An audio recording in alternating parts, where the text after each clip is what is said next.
ഈ വളവുള്ളല്ലോ. തൊടല്ലേ, ഏട്ടാ എന്നതാ. ഉള്ളോളം തരി പൊന്നന്തിന തനി തഞ്ചാവൂ. നമുക്കൊന്ന് പുറത്തേക്ക് പോയാലോടി. ഒറ്റ മിനിറ്റ്. എവിടെ പോവാ?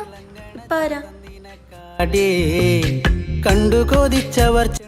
ഹലോ ഏട്ടാ, മീനു എന്നെ പുറത്തു പോകാൻ വിളിച്ചു. ഞാൻ പൊക്കോട്ടെ? എനിക്ക് സമ്മതമൊന്നുമല്ല. അങ്ങനെ ഇപ്പൊ കൂട്ടുകാരുടെ പുറത്തു പോയിട്ടുള്ള ശീലമൊന്നും വേണ്ട. കല്ലുമാലക്കാതിൽ കമ്മലതില്ലേലും. എന്തിനാടി ഈ വേസ്റ്റ് ബെഡിലിട്ടേക്കണേ? ഇത് വേസ്റ്റ് ഒന്നുമല്ല, ഇതവൻ വാങ്ങി തന്നതാ.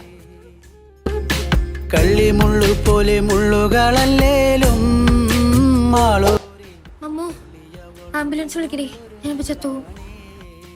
ഇപ്പൊ വിളിക്കാം. ഹലോ. വാവേ, കഴിച്ചോ? ആ, ഞാൻ കഴിച്ചു.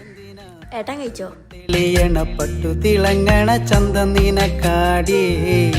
കണ്ടു കൊതിച്ചവർ ചെണ്ടും കൊണ്ടെന്നും